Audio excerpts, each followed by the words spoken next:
સહજાનંદ સ્વામી મહારાજની જય, હરિપ્રસાદ સ્વામી મહારાજની જય, આત્મીય સમાજની જય જય જય, દાસના દાસ થવાની જય જય જય. શુભ મંગલકારી દિવસ, પ્રાગટ્ય પર્વ.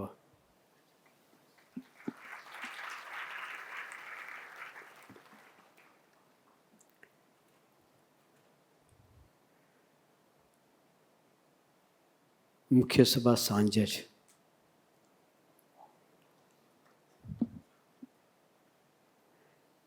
જીવન જીવવાની કળા શીખવા મળે આ સભામાં.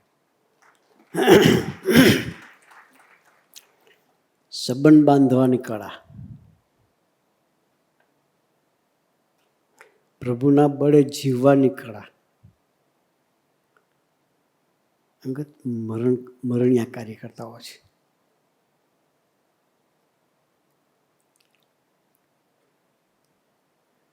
એનું લેસન જુદું હોય.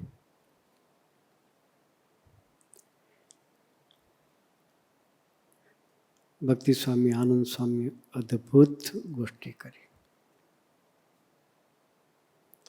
એક એક પ્રસંગનો સ્વાધ્યાય કરવા જેવી ગોષ્ઠી છે.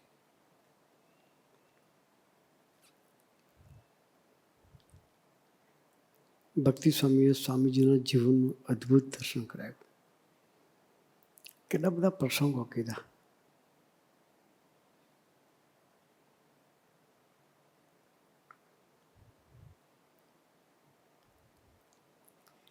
દરેક પ્રસંગોમાં સ્વામીજીએ બાપાનો કઈ રીતે સ્વીકાર કર્યો છે.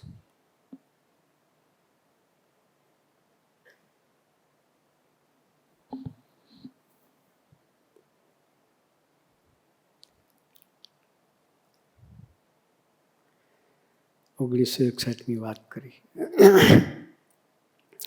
51નો યોગેશ્વર બનાવવાના, ગઢડાની મૂર્તિ પ્રતિષ્ઠા મહોત્સવ, સારામાં સારો ઉત્સવ કહેવાય. એવે ટાઈમે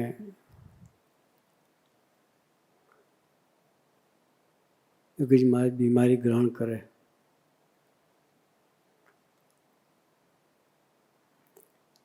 પ્રાણધર પુરુષ બીમારી ગ્રહણ કરે શું થાય? બોલાય નહીં, શ્વાસ બી ના લેવાય, એટલું બધું ચોકઅપ, નાક ને બધું બાપા.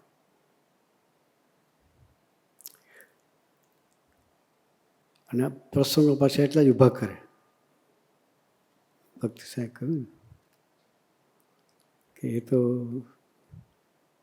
ઊભું કરીને ખાઈ જાય કે. સ્વામીજી કેવું બેલેન્સ કર્યું. બુદ્ધિ હોય બેલેન્સ થાય. બુદ્ધિશાળી માણસ બેલેન્સ કરી શકે. પણ બેલેન્સમાં ભક્તિ આવે, આખી વસ્તુ જુદી છે. બુદ્ધિશાળી માણસ મેનેજમેન્ટમાં માસ્ટર માણસ હોય, મેનેજમેન્ટ કરી શકે. ભક્તિ ભળે ને એ વસ્તુ જુદી છે. ભક્તિ તો જ આવે કે એની નજર એના પ્રાણધર પુરુષ તરફ હોય તો. સ્વામીની નજર કેવળ બાપા તરફ હતી.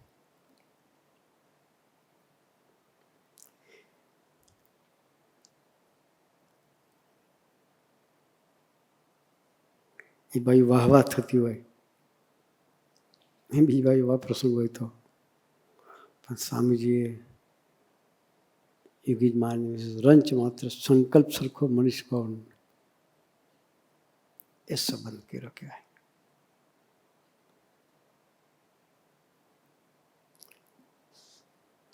મનીષ ભાવનો રંચ માત્ર સંકલ્પ સરખો નહીં, હરેક પળ દિવ્ય. એ સ્વીકાર.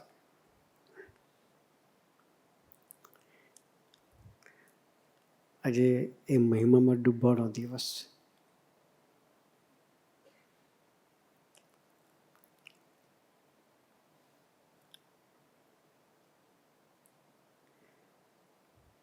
સ્વામીજીએ તો ખૂબ અદ્ભુત દર્શન કરાવ્યું છે. પડે પડે પડે આપણે પોતે જાતે પોતાના પ્રસંગો આપણને બાપાના વખતે કઈ રીતે જીવતા હતા એનું આખું દર્શન કરાવ્યું.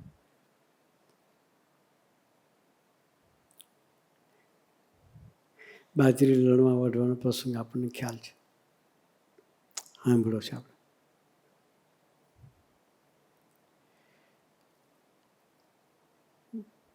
બુદ્ધિશાળી માણસ હોય, સરળ માણસ હોય ને તો આંધળો વિશ્વાસ મૂકીને દોડ્યા કરે. પણ બુદ્ધિથી જીવનાર વ્યક્તિત્વ હોય એને વિશ્વાસ મૂકીને દોડવું એ અઘરું પડે. 32 વખત એક જ વ્યક્તિને એક જ વાક્ય કહેવા જવાનું શું થાય?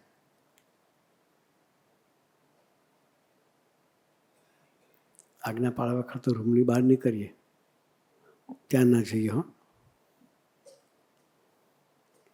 આજ્ઞા પાળવા ખાતર રૂમની બહાર જતા રહીએ, પછી વ્યક્તિ પાસે ના જઈએ. પેલી વ્યક્તિ મારવા માટે દંડો લઈને ઊભી હોય, માર ખાવા જઈએ ના જઈએ. દેહ કરતા વિશેષ પ્રીતિ મોટા પુરુષ વિશે થાય ને તો આજ્ઞા પડાય. એટલે દેહ કરતા મન બુદ્ધિ કરતા વિશેષ પ્રીતિ એના વચનની વિષય હોય તો આજ્ઞા પડાય. સમજીએ એવી વચનની વિશે વિશ્વાસથી સ્વામીએ ઝંપલાવેલું. બુદ્ધિશાળી હતા, ડફો નહોતા કે ન સમજ પડી નહોતી. ખબર હતી કે ત્યાં દંડા પડવાના છે અને દંડા પડ્યા ખરા. દંડા પડ્યા પછી ફરી મોકલે તો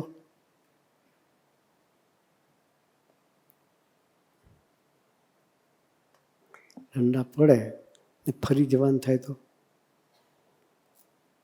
ના જોઈએ. માર ખાધા પછી કાંઈ ફરી માર ખાવા કોઈ જાય? આપણે જ ન જોઈએ. હા, સમજી ફરી ગયા ત્યારે પેલી વ્યક્તિના આંખમાં આંસુ હતા. મારનાર વ્યક્તિ તારો વાંક નથી કે પેલો ડોલો ત્યાં બેઠો બેઠો મને તને બેને હેરાન કરે કે શું કે પેલો ડોલો ત્યાં બેઠો બેઠો મને તને હેરાન કરે કે રડી પડ્યો. પેલો એટલું જ કરાવવાનું મોટા પુરુષ.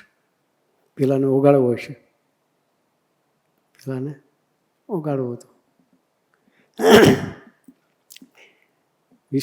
જેનો ભરોસો હોય એવા પાત્રનો ઉપયોગ કરવો પડે. મોટા પુરુષને આપણો ભરોસો આવે ગમે ત્યારે ગમે રીતે ઉપયોગ કરી શકે નામ સંબંધ કરે.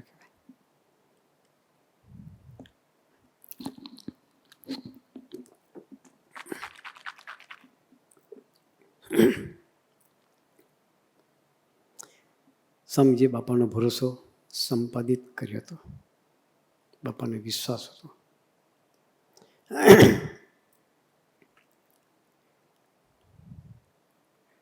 આ બધા પ્રસંગો ઢગલા બંધ આપણી પાસે છે. એ પ્રસંગોને આપણા બનાવવા છે બસ. ભક્તિ સાંઈ કહ્યું એસીમાં બેઠા છીએ, લૂસણાવાળો પ્રસંગ વાગોડી મસ્તીથી. શું બાપાએ સહન કર્યું કે માર્જિન વાગોડી 40 ડિગ્રી 42 ડિગ્રી 45 ડિગ્રીમાં બાપા ચાલ્યા હશે. એ વાગડો હોય ને તો બપોરના ટાઈમે જમ્યા પછી રોડ ઉપર જઈએ ચાલતા ચાલતા વાગોડતા વાગોડતા જવાનું. 32 કિલોમીટર પણ 1 કિલોમીટર તો ચાલીએ તો પ્રસંગનો મેમ આપણને ખ્યાલ આવે. કેટલું 1 જ કિલોમીટર ચાલવાનું બપોરના ઉનાળાના તાપમાં, અત્યારના વૈશાખ મહિનાના તાપમાં. તો બાપાએ કેવો ભીડો છે એનો ખ્યાલ આવશે.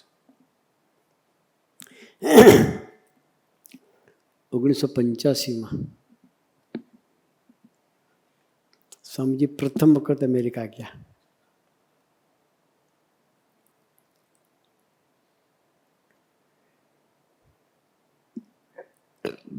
એ વખતે અક્ષરપુર સ્વામી, દાસ સ્વામી, સુરત સ્વામી, ત્યાગવલ્લભ સ્વામી અને ગુરુ હરિ સ્વામી શ્રી 5 જણા હતા.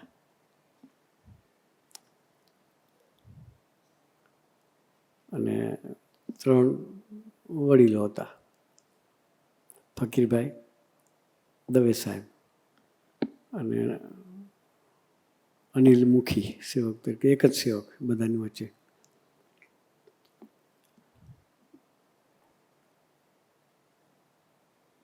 એ વિચરણનું આખું દર અઠવાડિયે 10-20 રિપોર્ટ આવે. એ વખતે ફેક્સનો જમાનો નહીં, ફોનનો જમાનો નહીં. આપણે જે વાપરીએ ને ખિસ્સામાં, એ ફોનનો જમાનો નહોતો. એ વખતે 85 સાલમાં મોબાઈલ, પેઝર આવ્યા હતા, મોબાઈલ નહોતા કદાચ. એ જમાનાની વાત કરું છું. કોઈ બી ઇન્ડિયા આવતું સાંજે કાગળો લખે. શું લખે? કોઈ બી ઇન્ડિયા આવતું હોય તો કાગળો લખે. થપ્પો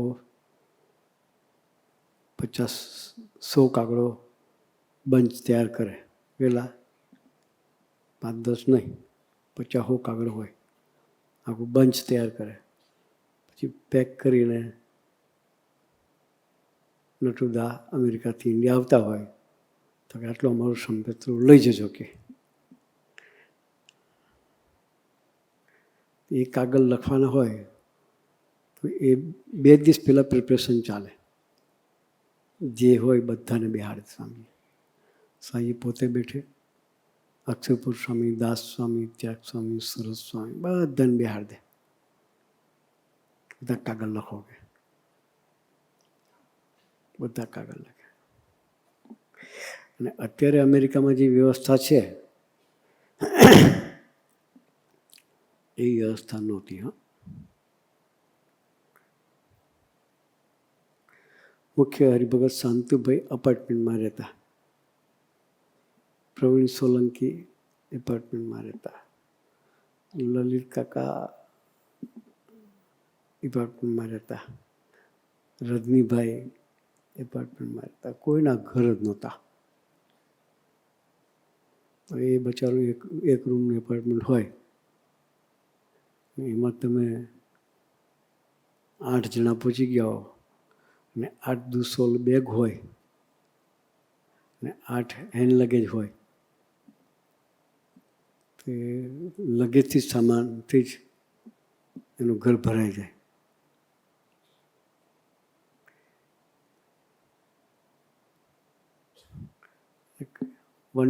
one and half toilet washroom હોય, કેટલું? એક અડધું બાથરૂમ હોય, એમાં ખાલી સંડાસ હોય, બીજું એટેચ બાથરૂમ હોય, એમાં નાવાનું, ટોયલેટ, બેસિન બધું હોય. એટલી વ્યવસ્થામાં રહેવાનું હોય તો સ્વામીજી વહેલા ઉઠી જાય. બીજાને તકલીફ ના પડે એટલે સ્વામી વહેલા ઉઠીને તૈયાર થઈ જાય. કારણ કે સ્વામીજી રૂમમાં બાથરૂમ હોય, નાવાનું. સ્વામી જાગે નહીં ત્યાં સુધી બાથરૂમ ઉપયોગ થાય નહીં. એટલે સ્વામીજી વહેલા ઉઠીને નહીં ધોઈને તૈયાર થઈ, બાકી બધાને કહે હવે આ બાથરૂમ ઉપયોગ કરો. એટલે બધા બાથરૂમ ઉપયોગ કરે. સુવાનું 9-9:30 હોઈ જતા હશે નહીં સ્વામીજી? 9-9:30 વાગે હોઈ જાય એટલે સવારે 4 વાગે ઉઠી શકે. 2 વાગ્યા પહેલાં કોઈ સૂતા નહીં સ્વામી. કેટલા વાગ્યા પહેલાં? ગમે ત્યાં ગયા હોય, દુનિયાને છેડે રાતે 2 વાગ્યા પછી રાત પડે.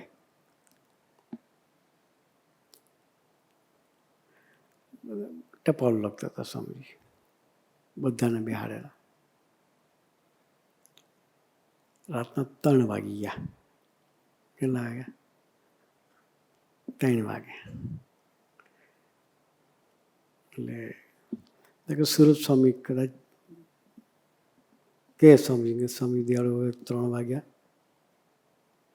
બાકીનું સવારે કરીશું, નહીંતર પોડી જઈએ. હેતના અંગવાળા છે, હું હોય, સુરત સ્વામી હોય, બધા હેતથી જોડાયેલા. એટલે હેતે કરીને દુઃખે ખરા અને પ્રાર્થના પણ કરીએ. એક કાગળ લખી લો કે તું બેસી જા કે. એકવાર બેસી જવાનું કે ફરી ઊભા થવાનું ન થયો. એની પ્રતિભા એવી હતી. પછી ત્યાં આગળ ઊભા થાય. એનું હેતુનું પ્રીતિનું અંગ. એ રિક્વેસ્ટ કરે, હા એક લખી લો કે તું તારું પૂરું કર કે. એટલે એને બિહાર દે, એટલે ઊભો ન થાય. ફરી દાસ સ્વામી આવ્યા. દાસ સ્વામી પ્રાર્થના કરી, દિયાળુ સવારે પાછા વહેલા ઉઠવાનું, અત્યારે પોડી જઈએ. અને પેલા તો જો આવતીકાલ પરમ દિવસ જવાના છે કે કાલની બી ટાઈમ મળશે આપણને કે લખા શકીએ. દાસ સ્વામી એક કાગળ. એ 3 તો પ્રીતિના અંગવાળા, એટલે કદાચ પ્રીતિના અંગવાળા પ્રાર્થના કરે.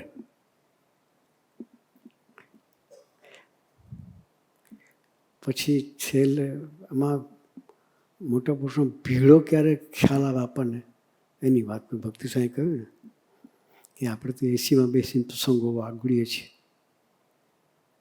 એટલે આપણને અઘરું નથી પડતું. હું એ પ્રસંગને અનુરૂપ આ વાત કરું છું કે મોટા પુરુષનો ભીડાની અસર આપણને ક્યારે થાય? તો એ ટાઈમે આપણે ચાલવા નીકળ્યા હોય ને બપોરના 2 વાગે, તે પ્રસંગનો એક્ઝેક્ટ મહિમા આપણને ખ્યાલ આવે. એમ આ પ્રસંગ આપણા નીચે રહેલો આવે ને તો જ પ્રસંગને આપણને અસર થાય, બાકી અસર ન થાય. એટલે પછી અક્ષરપુરુષ સ્વામી ઉઠ્યા. એનું હેતનું અંગ નહીં, સમજણનું અંગ. કયું? અક્ષરધામના પુરુષ છે, ઊંઘ આરતી પરના પુરુષ છે, અને ખાવાનું હોય નહીં, ઊંઘવાનું હોય નહીં. આવી સમજણથી જીવનાર પુરુષની વાત કરું છું. કેવી સમજણ બેટા? અક્ષરધામના પુરુષ છે, હકીકત છે અક્ષરધામના, અને ઊંઘ આહાર હોય જ નહીં. એ આપણી પાસે સેવા લઈને આપણા પુણ્ય જાગૃત કરે, એટલા માટે બધું ગ્રહણ કરે. ઊંઘ બી ગ્રહણ કરે, ખાવાનું ગ્રહણ કરે, બધું ગ્રહણ કરે. બાકી એને કંઈ આમ આપણે જેમ જરૂર છે એવી એને જરૂરિયાત નથી. એની સમજણ સાચી, ખોટી નથી, 1% ખોટી નથી. તો એ વ્યક્તિ ઊભી થઈને રિક્વેસ્ટ કરવા જાય? હું તમને પૂછું છું. અંગ વિરુદ્ધ સેવા કરવાની હોય તો આપણે ન કરીએ. એ અક્ષરપુરુષ સ્વામી પોતે ઊભા થયા અને સ્વામીજીને પ્રાર્થના કરી કે દિયાળુ 3:15 થયા છે, હવે આપણે પોઢી જઈએ. કે અક્ષરપુરુષ એક કાગળ લીધો છે, મને પૂરો કરી લાવ્યો. અક્ષરપુરુષ ઊભા રહ્યા. એક કાગળ પૂરો લીધો, બીજું કાગળિયું કાઢ્યું. મોટા પુરુષની પરાકાષ્ઠા હોય. બીજું કાગળિયું કાઢ્યું, લખવાનું ચાલુ કર્યું. અક્ષરપુરુષ કે સ્વામીજી આપે પેલું પૂરું થયું, બીજું લીધું કે એક લખી આવો તો કે એ બીજું પૂરું કરી દે. ઊભા જ રહેવાય, ખસાલી. બીજું લખ્યું, બીજું પૂરું થયું, ત્રીજું કાઢ્યું. અક્ષરપુરુષ તો પોર્ટફોલિયો આંચકી લીધું.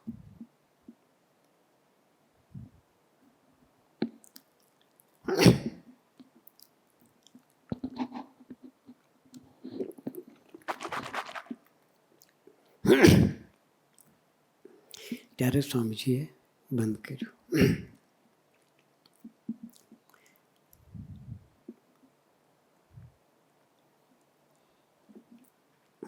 આ સ્વામીજી જ્યારે ત્યાં હતા ત્યારે મારી સાહેબ વાસણા ફાર્મ પર હતી.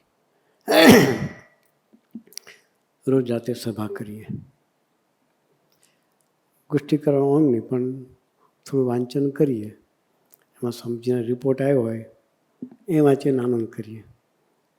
તે એક દિવસ રિપોર્ટ આવ્યો. હું વાંચતો હતો બધાની બેસાડીને. આ પ્રસંગ આવ્યો ને,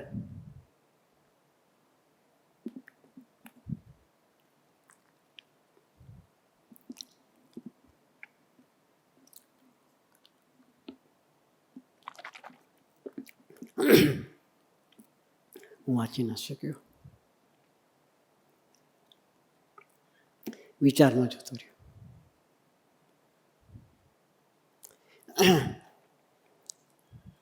અક્ષરપુરા સ્વામીના અંગની ખબર પરાકાષ્ઠા કહેવાય.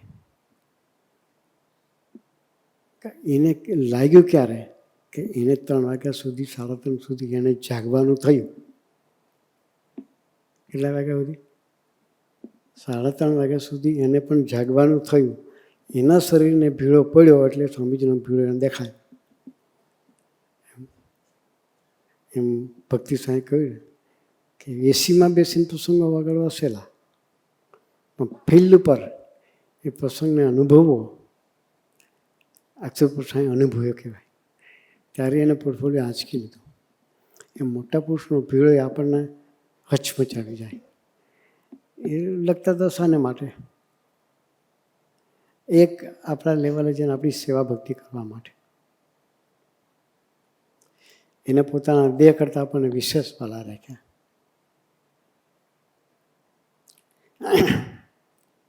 એટલે આવા બધા પ્રસંગો આપણે ડૂબવું છે. આજે પ્રાગટ્ય દિન છે, એને જે કરાવવું છે એ તરફ નજર રાખવી છે. આમાં એક સહી ગોઠવી વાંચતો ડાયરી એક ગોષ્ઠી વાંચતો હતો. 2-4 મુદ્દા તો મને ગમી ગયેલા.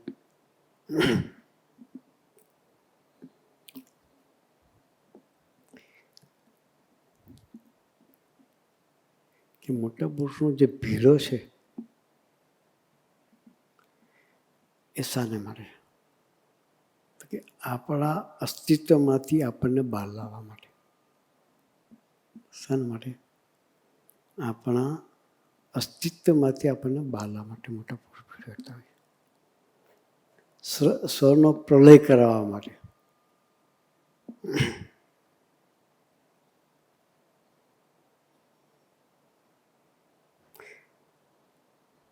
ભૂલકું બનવાની તત્પરતા અને ઝંખના અને અભિપ્સા વધારવા માટે મોટા પુરુષ પોતે પોતાના દેહ ઉપર ભીડો લે.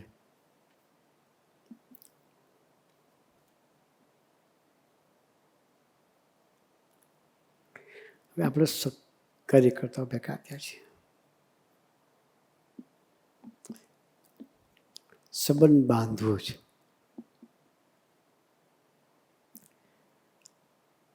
હૈયામાં પધરાવવા છે.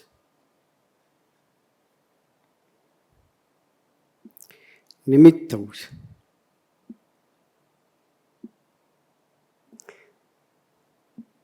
તો ખરેખર નિમિત્ત થવું હોય તો એ આવા પ્રસંગોનું મનન ચિંતન કરી સ્વાધ્યાય ભજન કરતો રહે. નિમિત્ત કાર્યકર્તાનું પહેલું લક્ષણ કે ગુણાતીત પુરુષના જીવનના પ્રસંગોમાં ડૂબી સ્વાધ્યાય ભજન કરી પ્રાર્થના કરી એના જેવું જીવવા માટે બળ માંગતો રહે.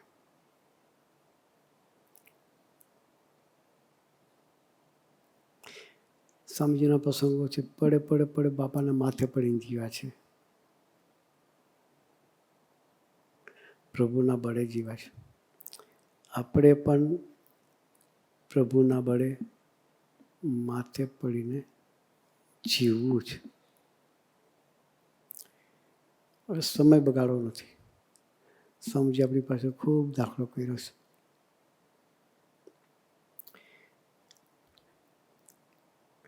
એને આપણે હાથ પગ આપવા છે. તો આવા પ્રસંગોમાં આપણે ડૂબવું છે. સામાન્ય પ્રસંગોમાં સ્વામીજી કહે છે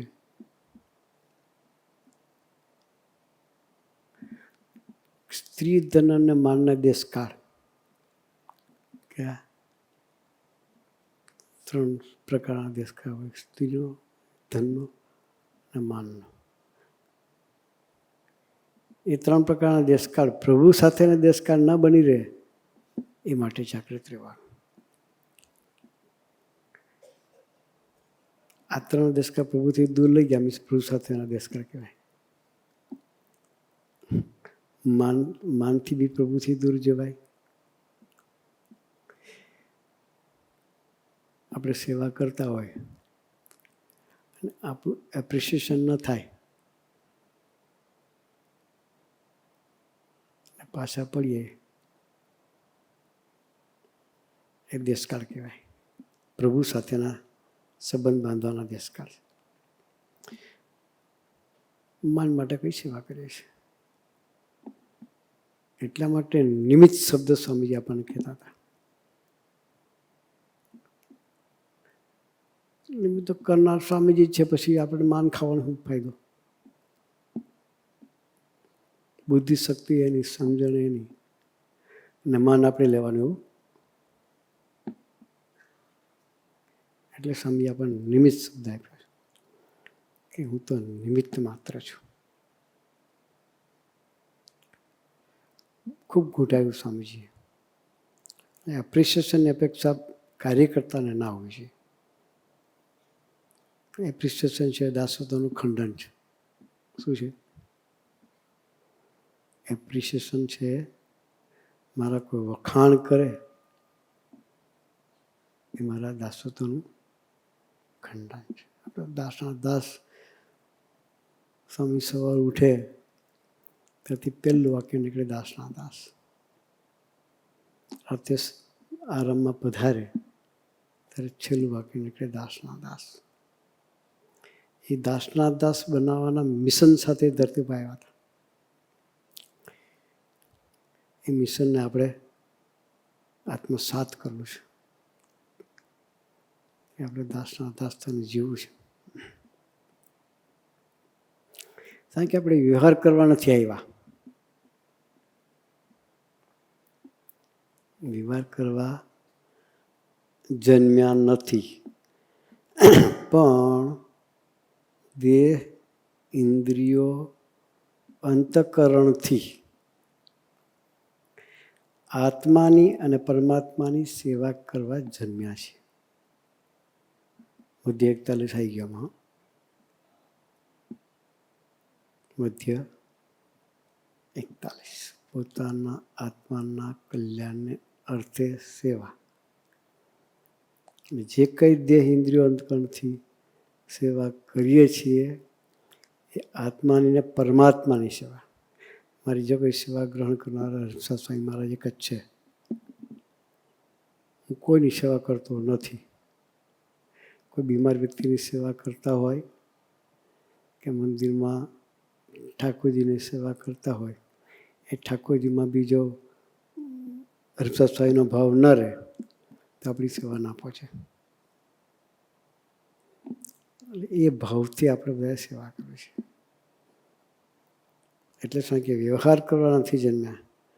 દેહ, ઇન્દ્રિયો, અંતઃકરણથી આત્માની અને પરમાત્માની સેવા કરવા જન્મ્યા છીએ.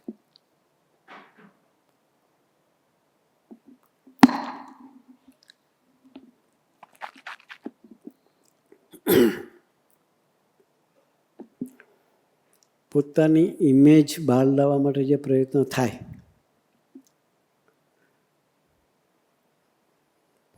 પોતાની ઇમેજ બહાર લાવવા માટે જે પ્રયત્ન થાય એ સંબંધ તૂટ્યો કહેવાય. આ બધા સ્વામીજીના પરાવાણીના સૂત્રો છે. એમની ગોષ્ઠીના સૂત્રો છે. એ સ્વામીજી આપણને જાગૃત આ જગ્યાએ રહેવાનું કહે છે. આપણે કે આપણે સંબંધ બાંધવા આવ્યા છીએ. એટલે નિરંતર જાગૃત રહેવું છે. બસ આજનો દિવસ સરસ છે. સ્વામીજી આપણને સરસ દિવસ આપ્યો છે. કાર્યકર્તા તરીકે, એમના દીકરા તરીકે આપણે એમનું ખરેખર સરસ સ્વભાળું છે. તો આજે ભક્તિ સાઈની ગોષ્ઠી છે, આનંદ સાગર સ્વામીની જે ગોષ્ઠી છે, એ જે સ્વામીજીનું જીવન દર્શન છે, એ જીવન દર્શન પોતાનું મનાય અને સ્વામીજી જે પરાવાણીના જે વાક્યો ઉચ્ચારેલા છે આપણે માટે, એ વાક્યો તરફ નજર રાખીને આપણી યાત્રા સ્વામીજી તરફ ચલાવતા રહીએ. એ ચલાવવા માટે ગુરુએ આપણને સૌને ખૂબ ખૂબ ખૂબ બળ બુદ્ધિ અને શક્તિ આપે, એ જ પ્રાર્થના સચ્ચિદાનંદ સ્વામી મહારાજ.